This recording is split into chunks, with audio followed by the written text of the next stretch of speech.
Hello everyone, the Flying Scotsman here, and welcome to this video. Now, in this video, we are going to be doing an episode of I Can't Get This Drive with the Right Coloured Bezel. And today's drive is actually a zip drive. Now, for a while, I have had the Flying Scotsmachine in the lovely, rather fetching black case, instead of having it in a silver case, which basically means I have decided to forego the zip drive because, well, all I had were white bezeled ones and I felt it would ruin the aesthetic of the case. In fact, the zip drive that used to be in the Flying Scotsmachine is actually now living in one of the Retrofest computers. But I've decided that I would like to once again add a zip drive. That way I can actually read and write to zip 250 discs as well as zip 100 discs, which I can do with the Compact Presario 2240. Now, in the past I've used an external drive, but I've decided to take that to the office to be able to move stuff on to and off of zip disks on my computer there. So I thought I would get an internal zip drive. Trouble is, I needed a black one. And can I get a black zip drive at all in this country, in the in the whole of the UK? Well, it turns out that actually no, I cannot. So I had to order one all the way from the United States of America. And I finally got around to doing that last month. It cost me about 40 quid in total. I think the original drive was about 23 quid, but what with shipping and customs and everything thrown in, I did it through the eBay shipping program, and they paid, and that took care of all of that for me. So yeah, it was a wee bit expensive, but it was the cheapest way for me to get a black bezel zip drive over here. And I know now that I'm going to be perusing eBay in a couple of weeks, and someone in Manchester is probably going to be selling one for the princely sum of £8. Probably with, a quid delivery charge on top of that, but it'll probably come via my Hermes or something. Knowing how things work over here. Anyway, I digress. I have the zip drive. Still in its box. I'm going to need to unbox it. Now, I'm sure you all realise that certain precautions are taken on this channel now, in terms of boxing and unboxing items and what have you. So, want to be nice and alert when unboxing an item because it usually involves the use of sharp implements. So, gotta have a cup of tea.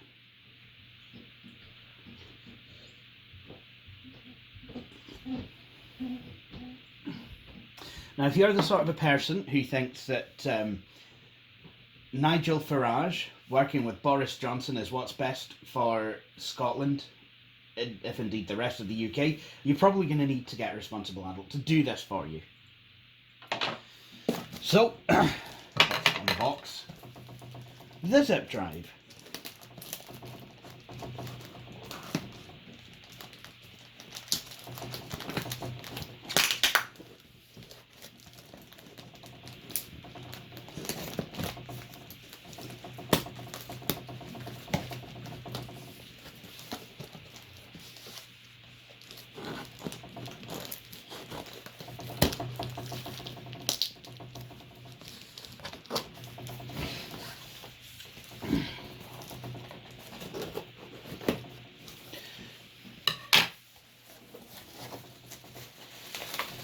Alright, so this is quite nicely packaged.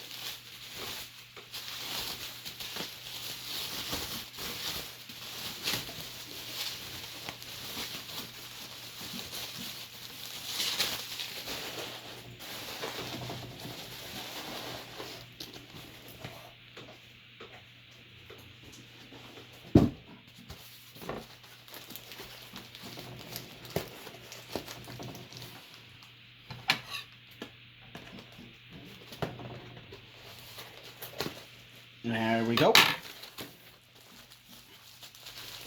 So, I think they really have taken care to ensure that this package has been well protected.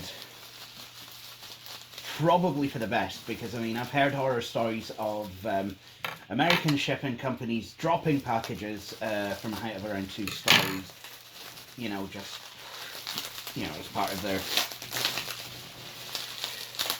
regular shipping process. When you've got fragile electronics, let's be honest, these iOmega drives tend not to be the most reliable of things. That's not something you really want to happen.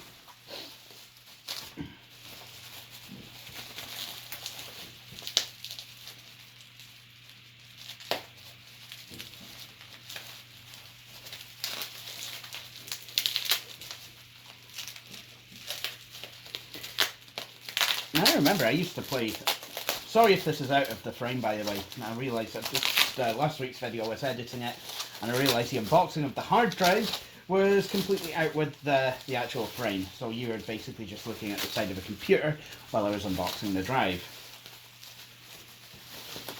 Right, so here we go, all in its ebony beauty here. I do believe this is a 250 megabyte iOmega zip drive. Look at that. So, in order to get it into the Flying Scotsmachine's case, we're actually going to need to put this in a 5 1/4 inch drive bay. There's only the one 3.5 inch drive bay on these gangster cases, and well, I put a floppy drive in there instead. So, going to need to use an adapter kit. Before I do that though, I think I would like to set the jumpers on this zip drive. It's on cable select at the moment, but what I would really like is to set it to slave. I'm not sure how the hard disk drive is set. And sometimes IDE cables are a bit... can't always manage to select them in a cable kind of a way. So...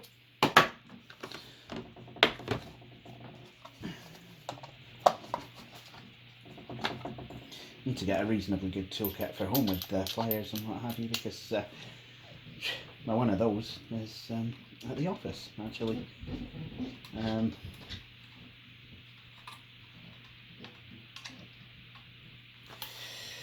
Yeah, this is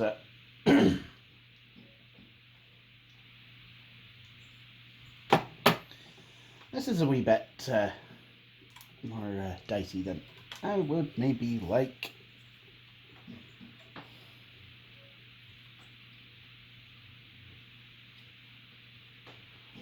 Oh, there we go. Got it. So these jumpers, for anyone who remembers working with IDE devices, which doesn't really feel like that long ago,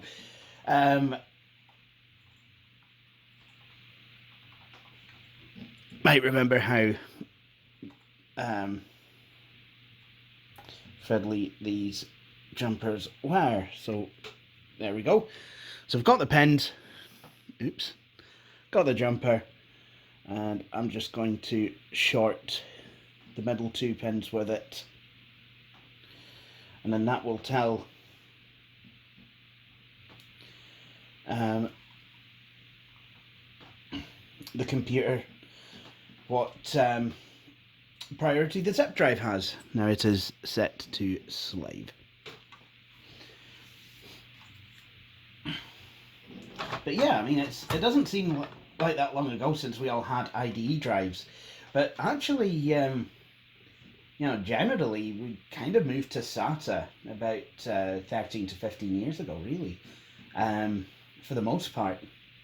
And I did have a laptop from 2005 that still had an IDE drive in it, but again, for the most part, you know, a lot of things have moved to SATA. In fact, my Ergoensis, I believe, was IDE, if I remember rightly. Anyway, let's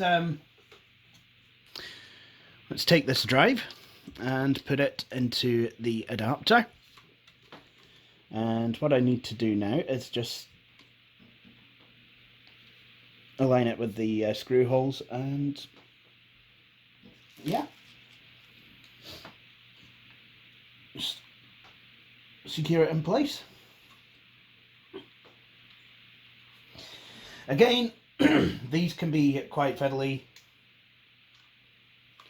so yeah.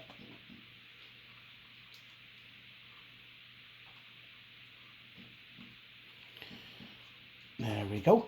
Ah, jings.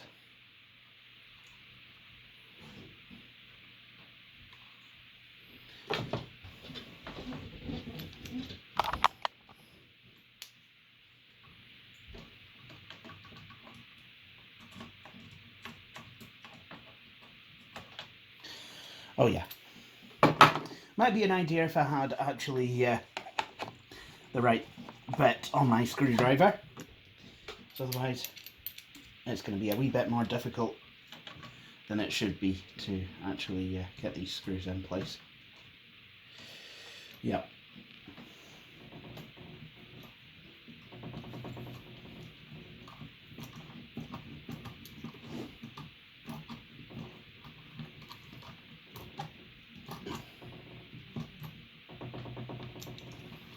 There we go.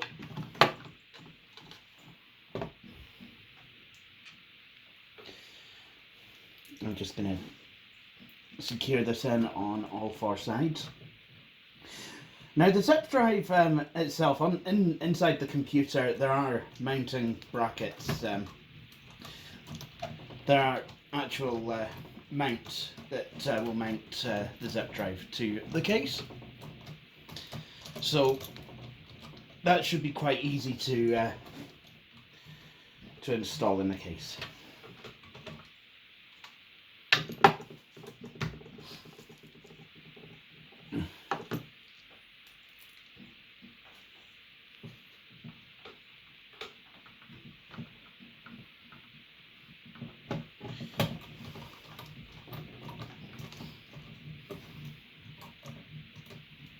Yeah, I'm doing the screws in kind of a diagonal kind of a fashion, like the Intel heat sinks. Started with the front left and then back right, and then front back left, front right and then back left, or whatever it was. Either way. Oh yeah, no, back left and front right. He's already screwing there. There we go.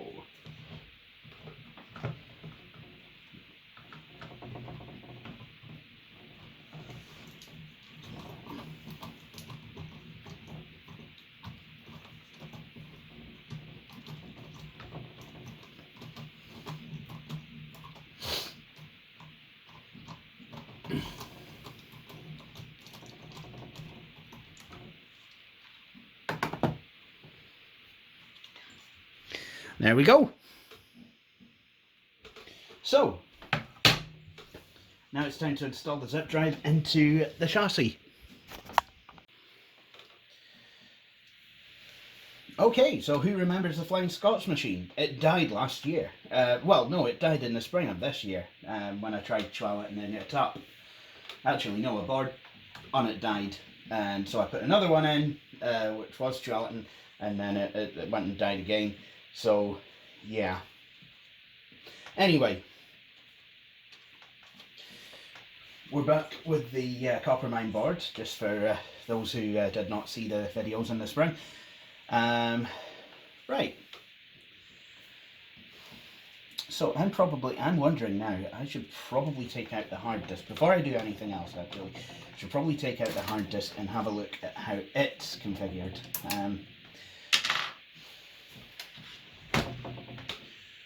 Just so I am not complicating things that ought not to be complicated. So I'm just going to do here is, quite literally, I'm just going to pull out the cable and then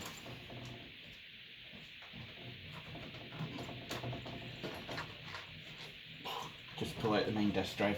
Yeah, I know the cable management in here is not much to look at. There we go. This is a Hitachi Desk Star. I think it's 120 gigs. Right, I'm just going to go grab a magnifying glass because, yes, I do actually need one.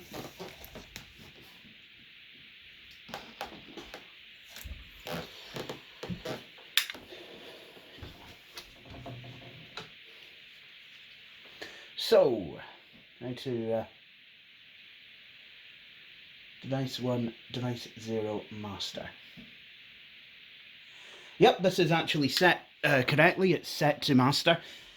I know that cable select has been a thing for quite a while on various IDE drives, but to be honest, after messing with a few computers of that use IDE, I've just got into the habit of actually setting the jumpers on the drives to basically where I want them to be, because I just feel that it makes sense. I mean, it doesn't take too long to do, and it just saves problems. Some boards, they really don't seem to like you actually setting things to cable select. Most are fine, but some, they tend to be a wee bit recalcitrant, so I just find it easier to actually set the device priorities. And actually that means I can connect the IDE cable any way I want, and I'm not using the cable itself to select the device priorities, because that's another way that IDE cables do work. You can actually, where a device is placed, if it's the middle of the cable, I think it's the master, and if it's the end of the cable, I believe it's a slave. Stop me if I'm wrong. It could be the other way around, I forget. But that can mean that you're having to contort the cable in all kinds of unnatural and, quite frankly, wrong ways. And it can make bad cable management significantly worse.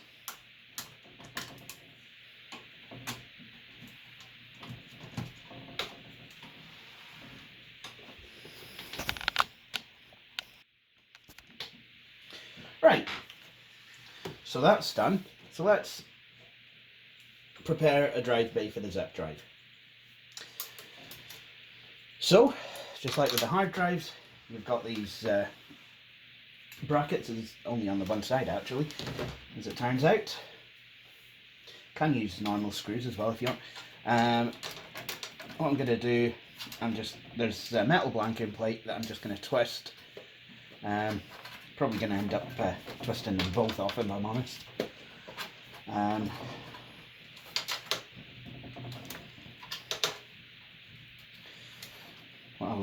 What I think I will do is I'll just see if I can flip these catches and push out this bay, push out the one that I want.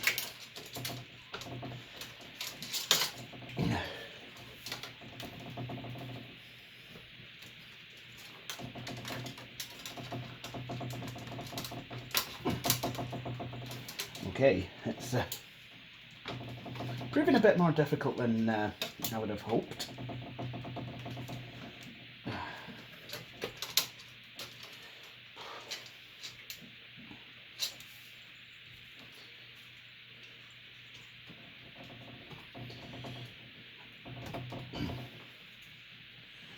I might have to actually take the front of this case off. There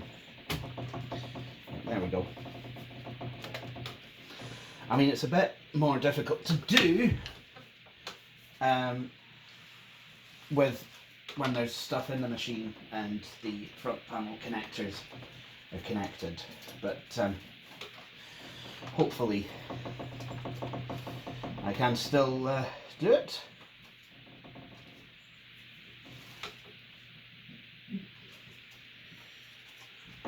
Yep. There we go. There we go.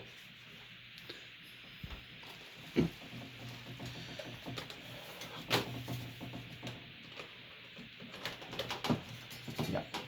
So like I said, I mean, this is not wanting to come too far away from the case, but it does mean that, whoops, I can now much more easily take this blank off.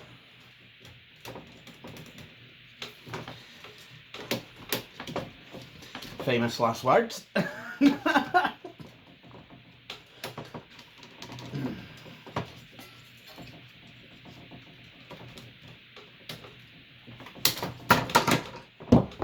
Yep, that's exactly where I needed it to go, on the floor.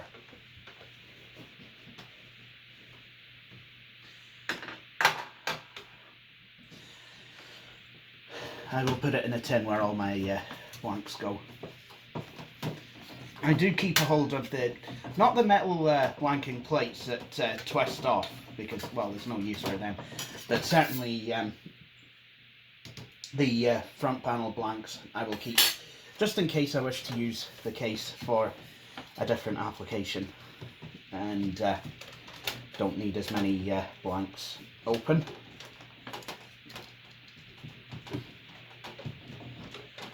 So yeah, here we go. Just gonna tuck these wires back in the way and yikes.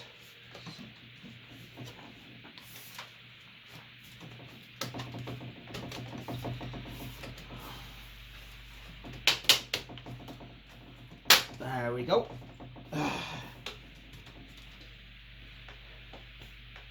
So now I can just take the zip drive and slot it in. There we go. I think it looks alright there, right above the floppy drive. Actually looks a wee bit better than I thought it would, if I'm going to be completely honest. And I did have my apprehensions. There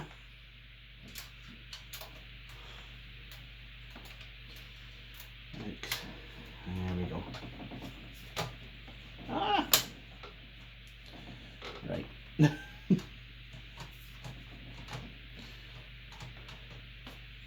You know what? This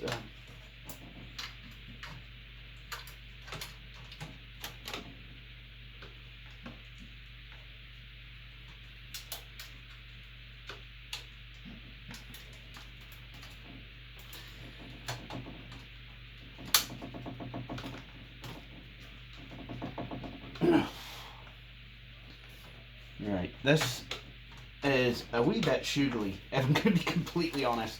So what I'm going to do, I am going to secure it down with screws on, in fact what I might do is, I might just put this blank off to one side. I'll secure one of the other drives with it.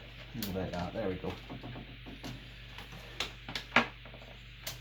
In fact, why don't we secure both optical drives with the blanks on the other sides? There we go.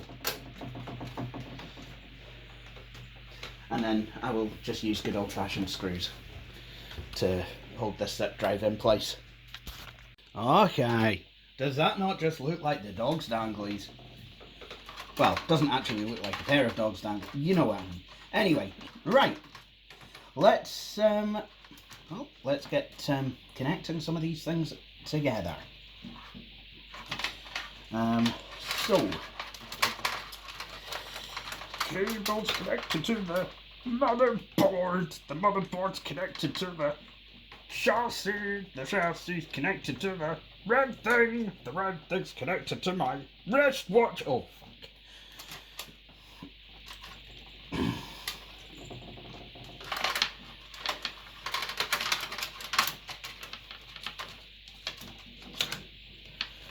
There we go. What was that I was saying about contorting hard drive cables? I'm going to do it anyway, just to be doubly sure.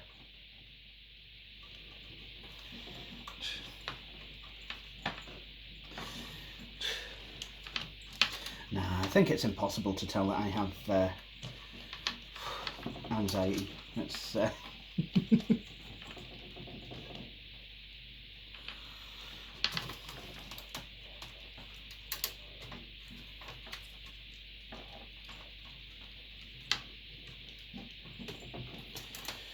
we go.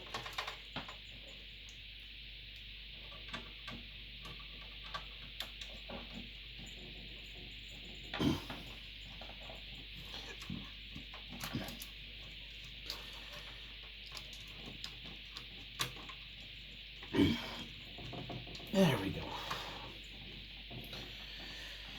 There we go. Brilliant. Right. Sorted.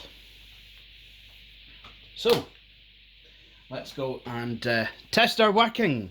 Because if we learned anything from last week's video, it's not to button anything back up until you're sure that everything goes.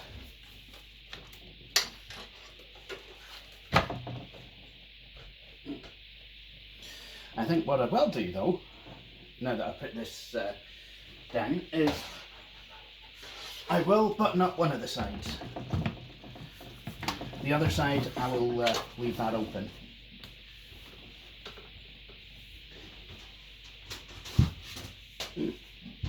So with that all said and done, let's get on that now.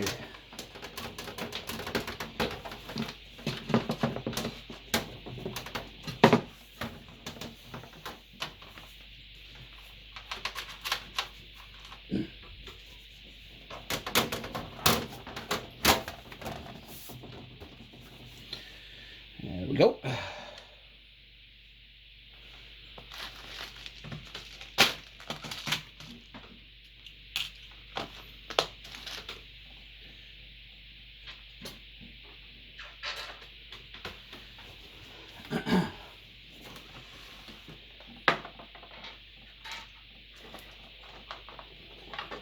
Oh, James, where did I put the other screws? Never mind.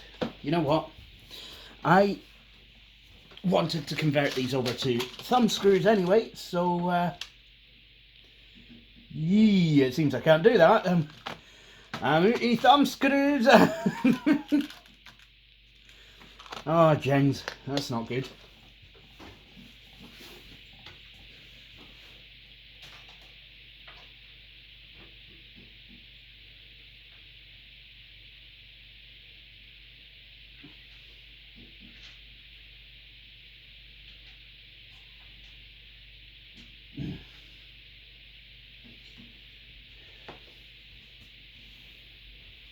I know that was weird. I put 4 screws down here and now I've lost 2 of them. But then again, that is always the way here. Screws will, oh, there they are, found them. But screws will generally inadvertently go missing.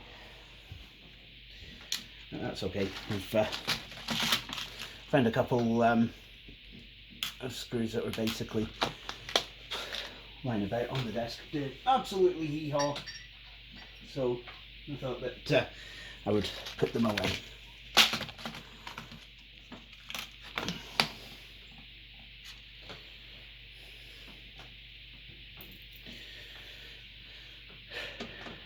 So I'll have the thumb screws on the side where I'm most likely to be needing in. There we go. And I'll just have regular screws on the other side.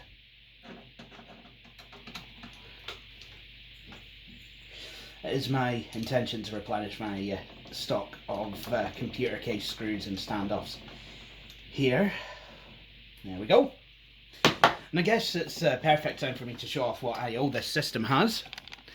And for those of you who didn't know or wanted to recap, so we have PS2 keyboard and mouse ports, 2 USB 1 ports, parallel printer port, serial, RS-232 serial, IEEE 1284 parallel printer port, and yes, this computer does have onboard Intel graphics and AC97 audio, so we've got VGA, MIDI, speaker out, line in, mic in, but I have obviously upgraded pretty much anything that I can upgrade in the system because I wanted to make the best Windows 98 Pentium 3 era system, which is why I'm using a 933 megahertz Coppermine CPU. Way! But then again, the CUSL2 motherboard is, to be honest, one of the best Pentium 3 boards out there, in my opinion. So we have a GeForce 3 TI200, which brings with to the party VGA and S-Video out, and then an Oriole Vortex 2 sound card, which brings with it to the party MIDI game port. You have various speaker out, because various speaker out terminals, because this supports actually I think it supports 4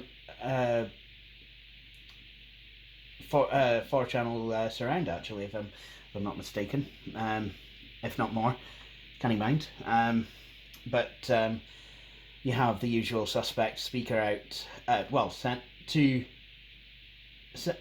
front to speaker out, microphone, and line in, line out, line in, as well as optical out.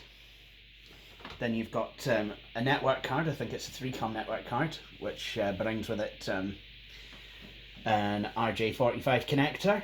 And then, because I had the card lying about the place, I thought I'd throw it in. What the hell? IEEE 1394 Firewire port that brings 3 Firewire connections to the computer. And then on the front we have an active sound, because the sound card doesn't have the connections for front panel audio, but we do have 2 USB ports. These can be USB 2, but on this system they're operating as USB 1.1 ports. There's 512 megs of RAM in this system. Got a DVD-RW drive, DVD-ROM, Zip 250 drive now, and a 1.44 meg floppy drive, and I believe it's a 120 gig hard drive in there. Okay, so the machine is wired up. So I've given it network access as well, because if it works, I want to go ahead and install iOmegaWare if I've not already installed it. So let's see what we can do.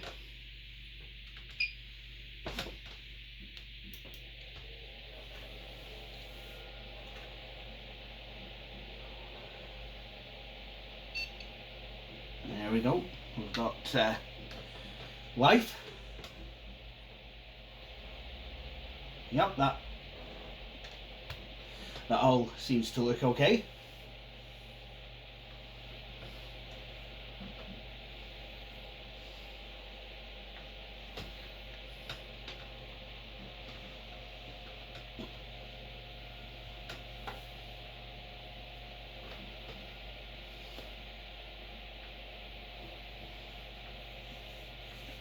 So it's been a wee bit since I switched on this machine, so it's gonna tell me it's reset itself for daylight saving time. Because now we're in Greenwich Mean Time, miserable winter time.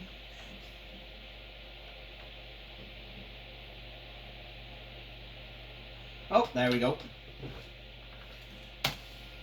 Is the time correct? Yes, it is. It seems I actually was mindful of putting a CMOS battery in here. Excellent. Right. So, is there a James, zip drive?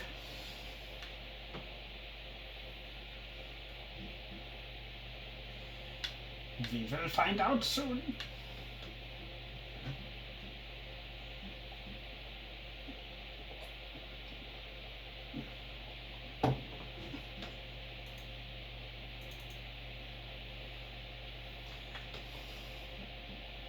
Yes, there is. And quite interestingly enough, it's registered itself as drive B. But some do that. So now that we know that the zip drive is at least recognised by the computer, can it read a zip disk? Well, there's only one way we can find out, and that is by inserting the wrong type of hard disk. Whoops-a-daisy. That's not a zip disk. Or hard disk. So I have some zip disks. I have a 100 megabyte disk and a 250 megabyte disk. So I'm going to test out the 100 meg one first. Can't remember if there's anything on it, but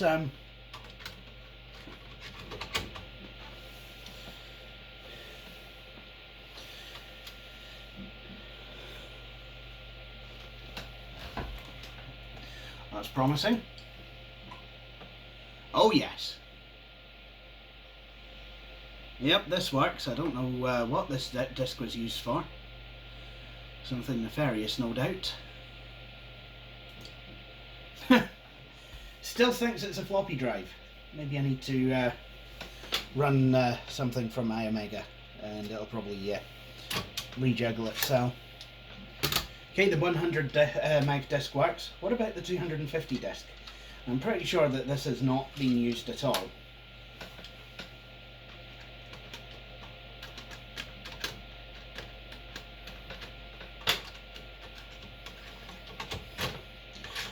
That went well.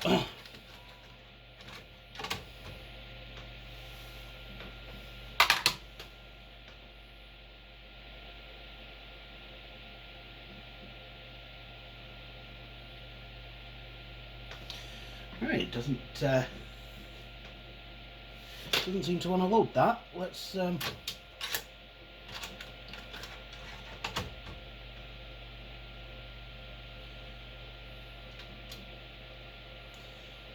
there we go, I think.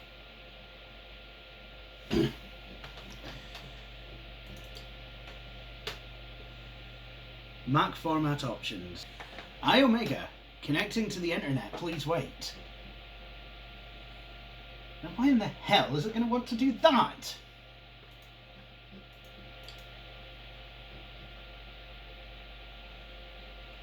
Well, that's interesting. Must be one of those dual format discs.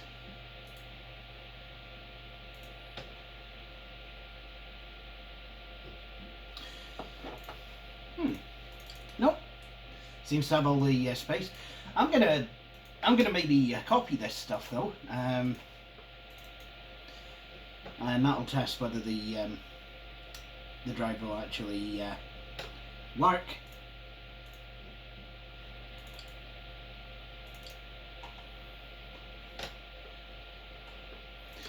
Whoops.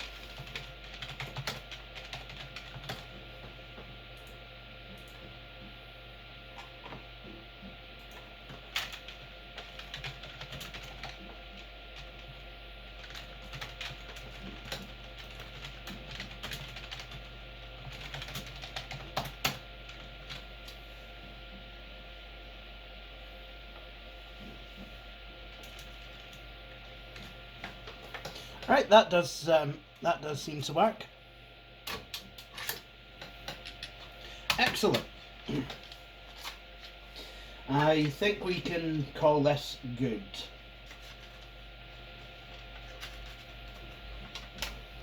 And I love some of these cases that these discs used to come in.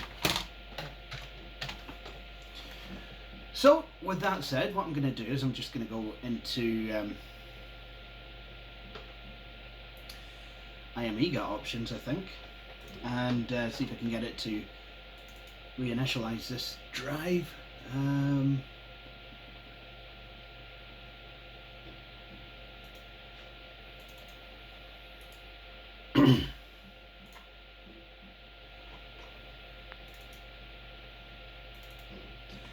Let's have a look.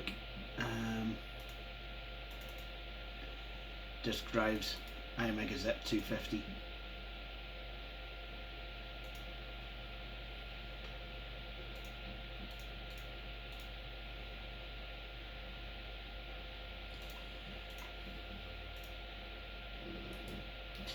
Well, piece of drive is working. Whoops. Yeah, that can happen if there's no zip disk in the drive. Anyway, I think with that all said and done, I think I will end this video here. So I hope you all enjoyed watching this. If you did, please feel free to like this video and subscribe to the channel. And also, please join me for my next video. And just to let you folks know, guys, that preliminary plans for TFS Christmas 2019 are currently being drawn up. I'm not going to divulge any information yet, but as usual, you guys will be aware when TFS Christmas has started. What am I going to do this time? Well, I had plans, I had ideas, there was stuff that I wanted to do, but quite frankly, I've forgotten all of those and probably should have written them down at the time. I'm pretty sure I may have had plans in the summer, but I've all forgotten. So I'll probably just rustle something up. I know that some of you guys will probably want me to review the new Crush Team Racing Nitro Fuel, and whether I will do that, I have the game, but whether I'm going to review it, well, that's my choice. So, but yeah, you can be, hopefully I will do at least something this Christmas. Anyway, like I said, this is the end of the video. Thank you all for watching. Please join me for my next one. Cheery, bye.